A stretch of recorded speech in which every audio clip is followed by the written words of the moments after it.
Hi friends, అందరూ ఎట్లున్నారు? బాగున్నారా ఫ్రెండ్స్? ఈరోజైతే నేను షార్ట్ వీడియోలో చెప్పాను కదా బిర్యానీ చేశానని. సో ఈరోజైతే లాంగ్ వీడియో పోస్ట్ చేస్తున్నాను, అందరూ తప్పకుండా చూడండి.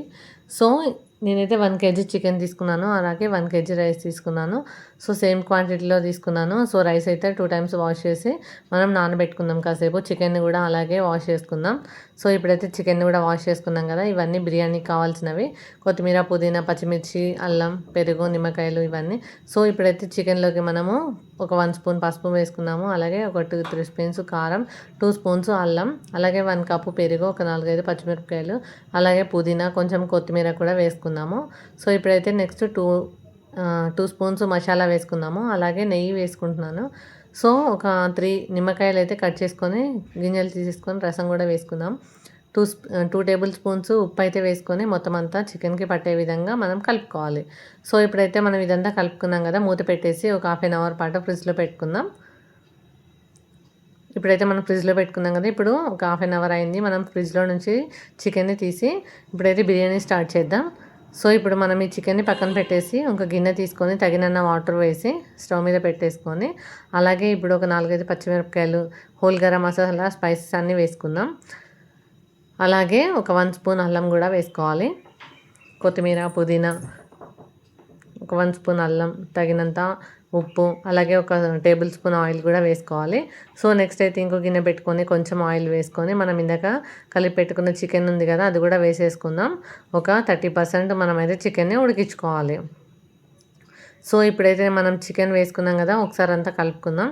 ఆ తర్వాత మనం పక్కన పెట్టుకున్న వాటర్ కూడా మరుగుతున్నాయి అన్నమాట. సో బియ్యం అయితే మనకి నానిపోయి ఉంటాయి కాబట్టి అందులో వాటర్ అనేది తీసేసి బియ్యం అయితే వేసేసుకుందాం. ఇప్పుడు చూడండి, రైస్ వేసుకున్నాం కదా. సో ఒక పక్క కర్రీ, ఒక పక్క చికెన్ రెండూ అవుతున్నాయి అన్నమాట.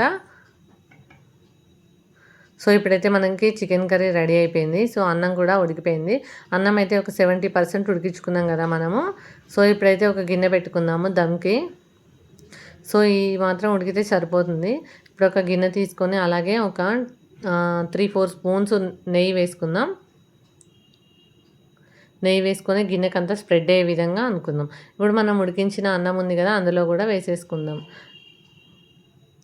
కొంచెం అన్నం, కొంచెం కర్రీ సేమ్ లేయర్ల లాగా వేసుకొని మొత్తం అంతా స్ప్రెడ్ చేసుకోవాలి.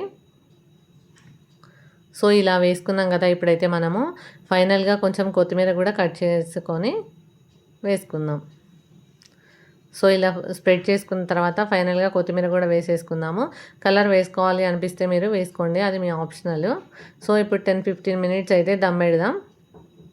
సో ఈలోపు దమ్ అయ్యేలోపు మనం అయితే పెరుగు పచ్చడి చేసుకుందాం. సో ఒక గిన్నె తీసుకొని ఒక 1/2 కేజీ పెరుగు అయితే వేసుకుందాం. ఇప్పుడు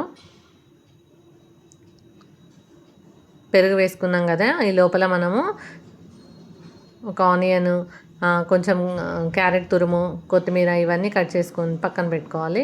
సో ఇప్పుడు మనం పెరుగంతా కలుపుకున్నాం కాబట్టి ఇవన్నీ అందులో వేసేసుకొని తగినంత సాల్ట్ వేసుకుందాం. రైస్లో ఉంటుంది కాబట్టి కొంచెం తగ్గించి వేసుకోవాలి సాల్ట్. ఒక చిన్న గ్లాస్ వాటర్ అయితే వేసుకొని మొత్తం అంతా కలుపుకున్నాము. సో ఇప్పుడైతే మనం ఫ్రిడ్జ్లో పెడదాము. మనకి ఈలోపు మనకి బిర్యానీ కూడా దమ్ అయిపోయింది. Wow, Emmy! చాలా అంటే చాలా పర్ఫెక్ట్గా కుక్ అయింది బిర్యానీ అయితే. నేను ఎప్పుడు బాస్మతి రైస్తో చేస్తాను, ఈసారి నేను నార్మల్ రైస్తో చేసా. చాలా అంటే చాలా టేస్ట్ అయితే సూపర్గా ఉంది. టేస్ట్ కూడా మీకు చూపిస్తా చూడండి. సో మా వారైతే లంచ్కి వచ్చారు. మూవీ చూసుకుంటూ బిర్యానీ తింటూ ఎంజాయ్ చేసాం. మీ వీడియో నచ్చితే లైక్ చేయండి, షేర్ చేయండి, కామెంట్ చేయండి, సబ్స్క్రైబ్ చేయడం మర్చిపోకండి. కొత్తగా ఎవరైనా చూసినట్టయితే మన ఛానల్ని సబ్స్క్రైబ్ చేసుకోండి. Bye friends.